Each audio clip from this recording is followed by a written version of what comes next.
আসসালামু আলাইকুম প্রিয় ফ্রেন্ডস ফলোয়ার এবং আমার কাছের ও দূরের দেশ প্রবাস এবং সারা বিশ্বের যত বাঙালি নির্বাঙালি যারা আছেন, যারা আমার এই বক্তব্য শুনছেন, সবার উদ্দেশ্যে দুটি কথা বলছি। বর্তমান মোবাইল, ল্যাপটপ সারা বিশ্বে একটা প্রত্যেকটা হাতে হাতে হ্যান্ডঘড়ির মতো হয়ে গেছে।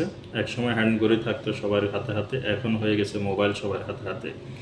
সুতরাং এই যন্ত্রটি ব্যবহারের ক্ষেত্রে আমাদেরকে অবশ্যই টাইম মেনটেন করতে হবে, ডিসিপ্লিন মেনটেন করতে হবে, তা না হলে লাইফ শেষ। অর্থাৎ বিভিন্ন বয়সের, বিভিন্ন শ্রেণীর, বিভিন্ন পেশার মানুষ কিন্তু এই মোবাইল ব্যবহার করেন। অনেকে আছে চাকরি বাকরি করেন, ব্যবসা বাণিজ্য করেন, কিংবা আপনি অন্য কোনো পেশায় জড়িত আছেন বা পড়ালেখায় আছেন, পড়ালেখা করেন, কিন্তু যদি আপনি টাইম ছাড়া আনটাইমে ফেসবুক, ইন্টারনেট বা বিভিন্ন আম, সামাজিক যে কার্যকলাপগুলো আছে অনলাইন ভিত্তিক, এই সমস্ত বিষয়ের উপরে আপনি আপনার টাইমটা, দেখা গেছে রাত্রে 2টা বাজে গেছে, ততক্ষণ পর্যন্ত আপনি অনলাইনে কাজ করতেছেন কিংবা অনলাইনে মোবাইলে চ্যাটিং করতেছেন, এসব কারণে কিন্তু আমাদের লাইফ বরবাদ হয়ে যেতে পারে। এবং বিশেষ করে শিক্ষার্থীরা যারা আছো, তোমরা টাইম মেনটেন করে নির্দিষ্ট একটা টাইম ফিক্স করবা যে এই টাইমে আমি অনলাইনে আসবো, এই টাইমে আমি অনলাইনটা দেখবো বা ইউজ করব, এরপরে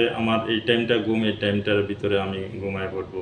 তাহলে দেখবে যে কোনো প্রকার সমস্যা হবে না। ধন্যবাদ সবাইকে।